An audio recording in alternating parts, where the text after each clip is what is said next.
I only learned how to spell because in year 6, year 7-ish, you know, and still to this day I have to go, big elephants always understand small elephants. This was the first document that was raised by my teachers, and then the process of kind of exposing the fact that I was dyslexic. We did tests, you know, parents were called in, stuff like that. Were you prepared to begin with?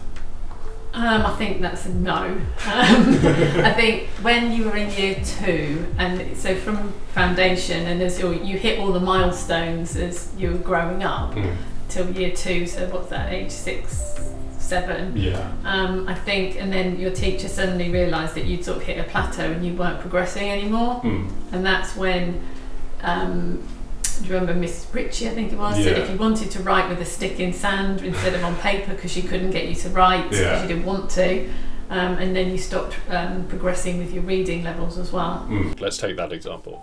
Reading a book for me is you have to mentally prepare before you get into a book. You have to go into it and you have to think, right, I've only got a page, I've got a couple words, paragraphs even. You break it down to sentences, you break it down to, you get to a difficult word and you stop and you go, I can't do a thing.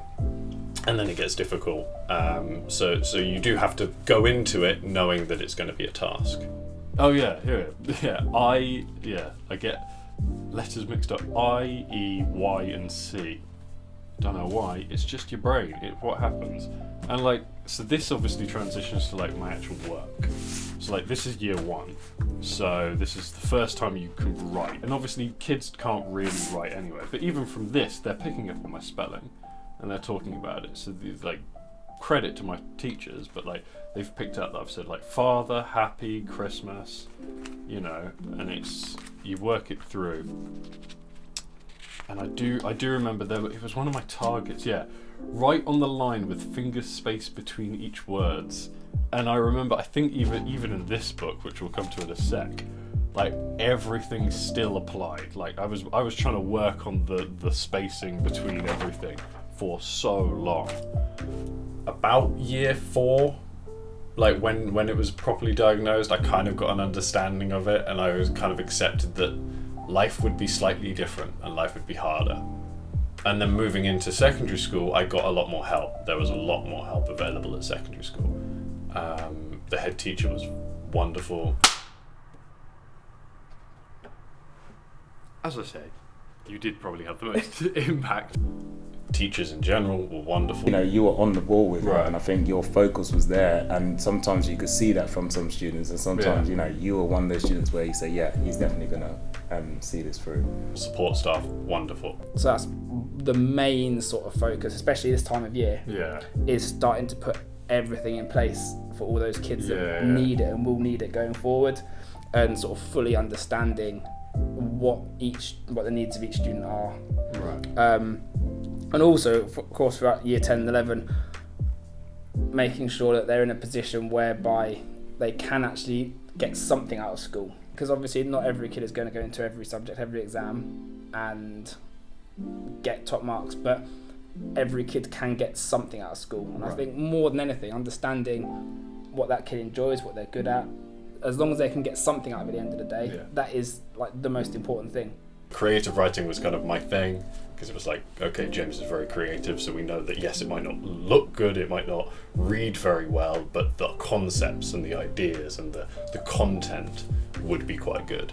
I think what media does open up is that thing that actually you can be creative. They might not be good, particularly at art and drawing. You have to be good. You know, and if you're not good at that, but I think media, you can find other ways. So if it wasn't filming, it could be editing, it could be some other part of media that you like, and you explore that sort of creativity that way. For me also, the other side of SEND is celebrating difference, you know, because the world's a really sad place if we're all the same. And just as some people are very musically talented, everybody is talented in different ways. Everybody is not very good in different ways. You know, I am known as the lowest common denominator in the school for anything technical. If I can do it, then everyone else has to be able to do it, including year 7. You know, it's not my strength, but I can do other things. At the beginning of it was give you coloured paper, give you sheets with like these see-through coloured plastic things to put on top.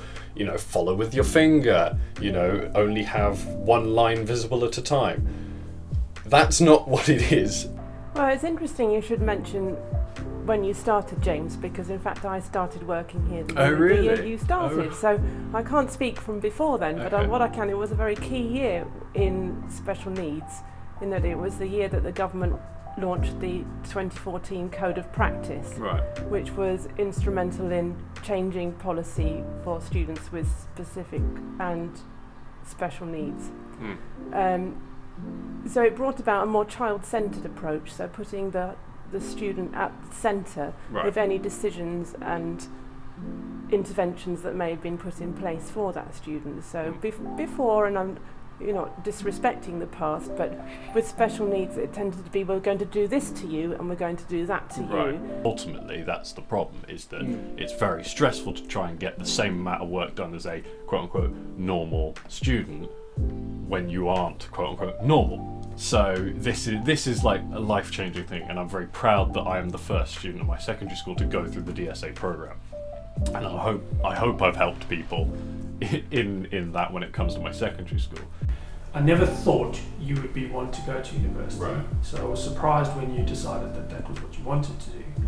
And then, super proud that you actually managed to get in, and get the grades that you needed, because as Mom said, you proved Mr. Alexander right, or you showed that this can be done, and potentially have given a lot of other kids, the opportunity to do something similar to what you did.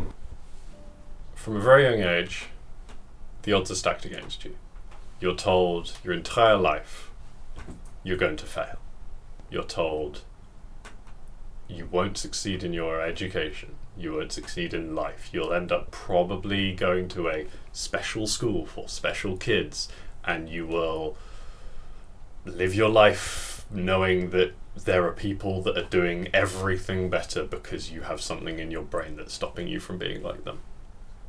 You are brought up to expect failure, and it's wrong. And I'm cocky. I didn't fail. You use it. Some people can't use it as a jumping off point for motivation. Some people accept it. Some people accept what they're told. Do I think it's wrong that you're told that from the get-go? Yes. I have doubts every day about my ability, but I don't let those doubts define who I am, because I know where I've got to and I know I can get further.